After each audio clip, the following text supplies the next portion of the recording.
Hello po, meron po kaming for sale sa may mga gusto. Yan, from dyan guys, papasok ito dito sa may Phoenix, sa Siksikan.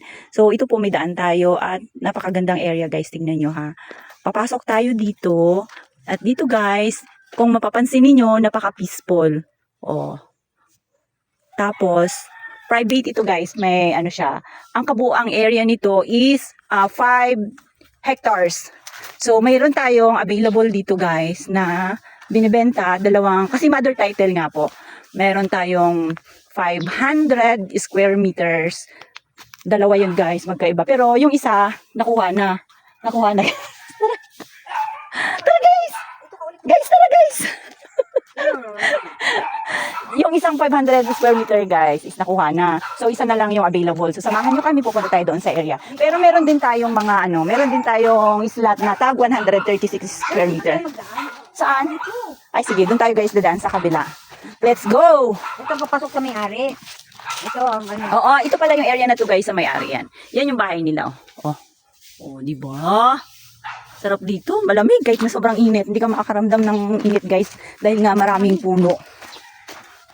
Aha. At ito naman guys, yung daan na to, dito to sa Bantog, papasok sa may Virginia 3.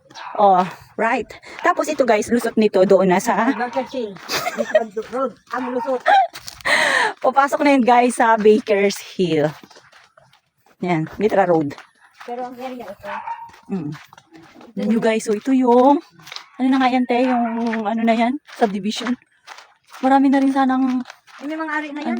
kaya nga, ayaw ko na tumira dyan. Ito. Ha? Ito. Dito tayo papasok. Oo, dito tayo guys. Oo, ito yung daan. Hindi pa siya totally develop yung daan, pero Bibibi. meron ng Hinintay na lang. oo. Naka-develop na to. Pero Pasok yung inyong sasakyan. kasi magpapasko daw kaya hindi pa tinambakan. Oo.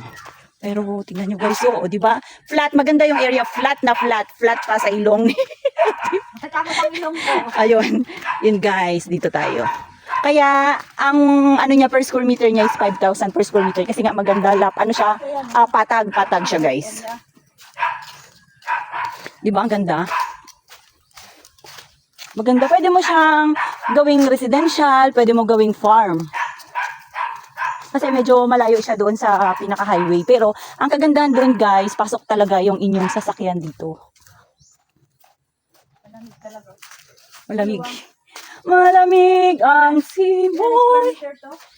5,000. Saan? Ano niya, ang daanan niya. Ang daan niya guys. Ay, pwedeng dump truck. Oo. Sobra pa sa Sobra.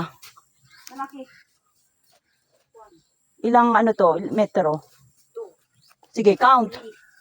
4, 5, 6. 6 meters guys yung kanyang lakad. Lawak ng daanan ng sasakyan. Ayan oh, ano na nga yan siya te? Ayan oh.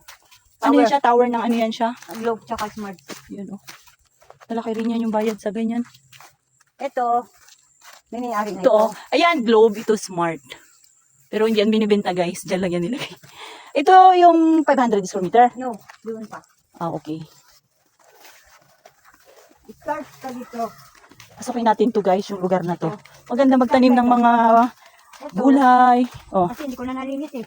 Ito, nakuha na, 500. So, ito guys, nakuha na raw. Isa na lang yung available na 500. Ito, yung isa, yung kabila, yun ang bakante.